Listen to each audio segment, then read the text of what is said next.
It's a tragic scene that unfolded this Monday in central Russia. At least 13 people were killed and 21 more injured after a gunman opened fire at a school. Victims include at least 7 children and 6 adults, and some teachers and security staff are believed to be among the dead. The attack happened in Izhevsk, a city about 960 kilometers east of Moscow. The gunman reportedly killed himself, and the motive behind the attack is still unclear, according to Russian authorities.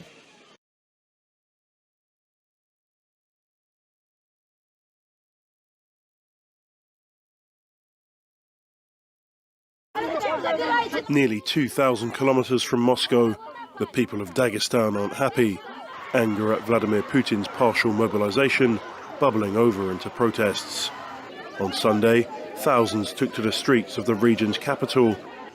The demonstrations, which included blocking a highway, led to the detention of over 100 people. On the other side of the country, in the Siberian city of Yakutsk, the weekend also saw wide-ranging protests against the new government measures aimed at recruiting hundreds of thousands in the war effort in Ukraine. Police were surrounded by groups of protesters, chanting "No to genocide."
It's the strongest typhoon to hit the Philippines this year. Heavy rain and fierce winds up to 240 kilometers per hour battered Luzon, the country's largest island, where more than half of the population of 110 million people live.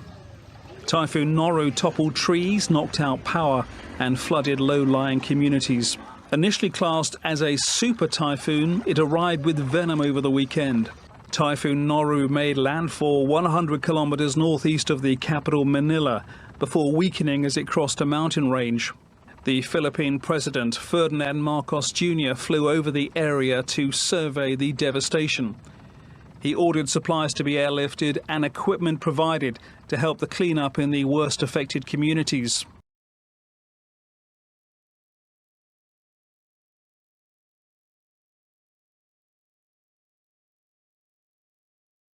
Now, people in Seoul went into a frenzy, wondering if they saw Kim Jong-Un's secret daughter in a recent state show. South Korea has said that it is analyzing recent North Korean state-run television footage of a girl who, according to South Korean media reports, could be Kim Jong-Un's daughter. Visuals on your screen right now are of a little girl who was seen at North Korea's National Day celebrations earlier in September. She was spotted among other children who were performing a song for the Supreme Leader and his wife. Now, according to analysts, the wife especially reached out to this girl and spoke to her after the show ended. Experts also say that while other children were excited around Kim Jong-un, this little girl relatively remained calm. Back in 2013, Jong-un's friend Denise Rodman had confirmed that the North Korean leader had a newborn daughter. If this was true, then the girl would be 9 years old today, which is the same age as the girl in the video.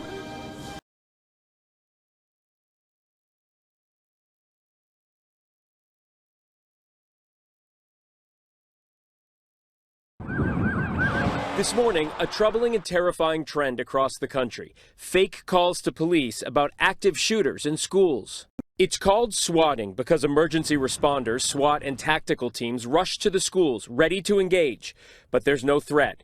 Friday, the latest example, schools across Ohio in 7 cities getting the hoax calls. Students huddled under desks, parents waiting outside in agony. According to the National Association of School Resource Officers, in addition to Ohio, these 15 states have been targeted since September 13th.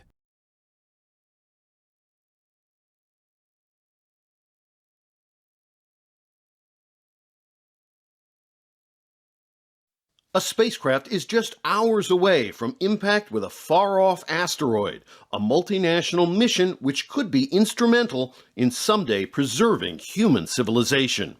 NASA's Double Asteroid Redirection Test, or DART, is a 570-kilogram spacecraft launched in November 2021.